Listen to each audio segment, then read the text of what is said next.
Good morning. It's October 2nd, and this is your daily brief in science. Here's everything you need to know. Researchers from Caltech and USC have unveiled a groundbreaking portable device that non-invasively assesses stroke risk. This headset-based technology monitors changes in blood flow during breath-holding exercises, providing a new tool for evaluating stroke susceptibility. The device employs speckle contrast optical spectroscopy, or SCOS, to analyze light scattering from blood vessels in the brain. This method allows for real-time measurement of both blood flow and volume, offering a dynamic view of vascular health. In a study involving 50 participants, researchers categorized individuals into low and high stroke risk groups using the Cleveland Stroke Risk Calculator. They compared traditional assessments with measurements taken by this innovative device, revealing significant differences between the two groups. Findings indicated that those in the higher risk group had a higher flow-to-volume ratio, suggesting stiffer blood vessels and an increased likelihood of stroke. Conversely, the low-risk group exhibited a smaller increase in blood flow, but a greater increase in blood volume during the breath-holding analysis. Stroke remains a leading cause of long-term disability in the U.S., impacting nearly 800,000 individuals annually. This new device could revolutionize stroke risk assessment, enabling doctors to monitor whether a patient's risk is stable or worsening and potentially pinpointing the exact location of a stroke. Caltech professor Changwei Yang noted that the ability to measure blood vessel stiffness non-invasively marks a significant advancement in transcranial optical methods. Additionally, Charles Liu from USC highlighted the potential for this technology to be integrated into annual physical examinations, particularly benefiting communities with limited medical access. Future research aims to expand the study to a larger, more diverse population and incorporate machine learning to enhance data analysis and clinical trial outcomes. This study was supported by the National Institutes of Health and the USC Neurorestoration Center, showcasing a collaborative effort among multiple authors. During the breath-holding exercises, participants held their breath for 1 minute, creating stress on the brain that allowed researchers to identify key differences in blood flow between risk groups. Astronomers have made a significant breakthrough in our understanding of Charon, Pluto's largest moon, by detecting frozen carbon dioxide and hydrogen peroxide on its surface. This discovery is notable as it marks the first identification of these specific chemicals on Charon, which is about half the size of Pluto. The detection of hydrogen peroxide is particularly intriguing, showcasing the advanced capabilities of NASA's James Webb Space Telescope. This finding suggests that Charon's surface is being altered by ultraviolet light and solar wind particles, indicating a dynamic environment. Researchers believe that the hydrogen peroxide found on Charon is likely produced by radiation affecting water molecules on its surface. Meanwhile, the presence of carbon dioxide may be attributed to impacts from smaller celestial bodies.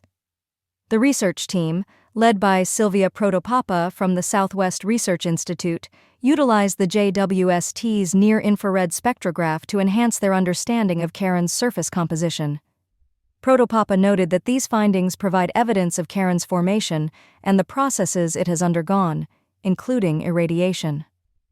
Although Charon has been extensively studied since its discovery in 1978, previous research faced challenges in analyzing different wavelengths of light. Both Charon and Pluto reside in the Kuiper Belt, over 3 billion miles from the Sun, where conditions are too cold to support life. Future observations with the JWST are planned to target spectral gaps, aiming to uncover more about Charon and expand its chemical inventory. The research findings were published in the journal Nature Communications on October 1, 2024. Recent research highlights a promising solution for one of the pressing environmental challenges: cadmium-contaminated water. A study has demonstrated the effectiveness of Chitosan-based materials in remediating this hazardous pollutant, which has significant implications for environmental management. The research focused on Chitosan magnetite, or CHM, and Chitosan ferrous oxide, or CHF, zerogel beads, which were found to efficiently remove cadmium ions from aqueous solutions at a neutral pH of 7.0. Cadmium contamination is a critical issue, primarily stemming from industrial activities such as cement production and battery manufacturing, raising serious health concerns. The study reported maximum cadmium uptake capacities of 36.97 milligrams of cadmium per gram for CHM and 28.60 milligrams of cadmium per gram for CHF, showcasing their efficiency in adsorption. Further analysis revealed S-type adsorption isotherms, indicating that a second layer of cadmium ions forms at higher concentrations, while kinetic studies suggested that the cadmium adsorption process is best described by the Ilovich model, pointing to a heterogeneous surface on the adsorbents. Characterization methods confirmed the presence of magnetite in CHM and FeO in CHF, both of which exhibited effective cadmium removal properties. The research also explored the combination of various molecular weight Chitosan with carboxymethyl cellulose, or CMC, resulting in enhanced structural stability and reactivity of the nanocomposites. Moreover, the study suggests that immobilizing zero-valent iron nanoparticles in Chitosan could provide a cost-effective solution for wastewater treatment, potentially reducing external waste management costs. This approach not only meets stringent water quality regulations for hexavalent chromium discharge, but also presents a feasible method for laboratories dealing with hazardous waste. With regulatory limits for cadmium in drinking water set at 0.005 milligrams per liter in Mexico and 0.003 milligrams per liter by the World Health Organization, effective remediation strategies are crucial. As cadmium ions pose significant health risks, the findings from this study could play a pivotal role in addressing water contamination issues. The management of hepatitis C virus, or HCV, in children across the Asia-Pacific region is facing significant challenges. Approximately 3.26 million children and adolescents globally are living with HCV, with substantial populations in Pakistan, China, India, and Nigeria. Historically, treatment options have been limited, but the introduction of direct-acting antiviral therapies, or DAAs, has marked a significant improvement. DAA therapy is now recommended for all children over 3 years old with HCV, regardless of liver function or genotype, due to its high cure rate. However, many patients remain undiagnosed, which contributes to ongoing transmission of the virus. Barriers to screening and diagnosis include low public awareness, stigma, and structural challenges that limit access to testing services. To tackle these issues, regional cooperation and tailored public health strategies are essential, especially in the Asia-Pacific region.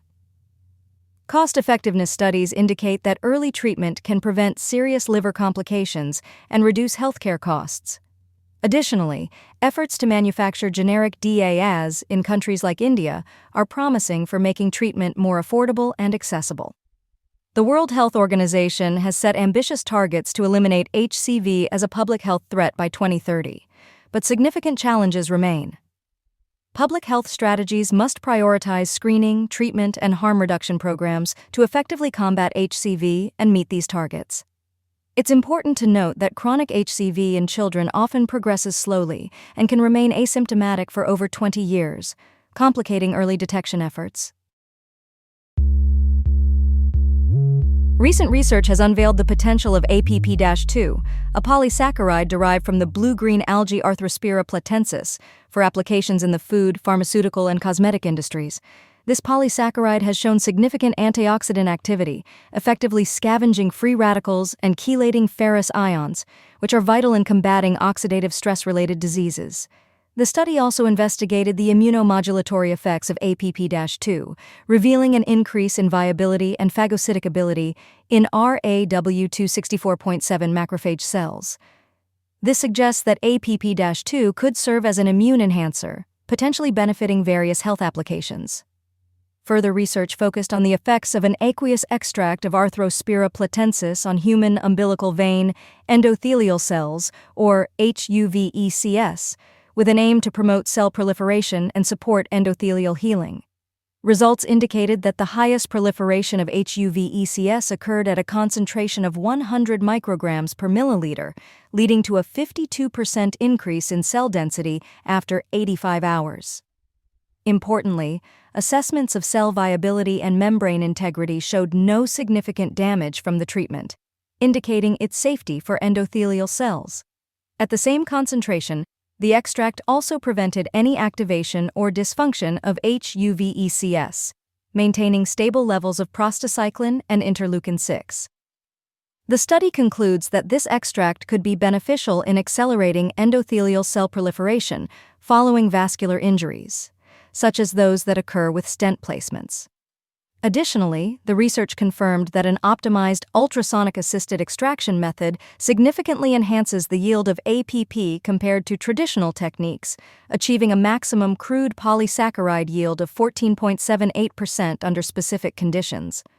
Overall, Arthrospira platensis is gaining recognition not just for its nutritional benefits, but also for its polysaccharides, which may offer various health benefits, including anti-tumor and anti-diabetic effects. This has been your daily brief in science. To read more about these stories, follow the links in the episode bio. You can also subscribe to these updates via email at www.brief.news. For more daily podcasts about the topics you love, visit brief.news/podcasts. Tune in tomorrow. We'll be back with everything you need to know.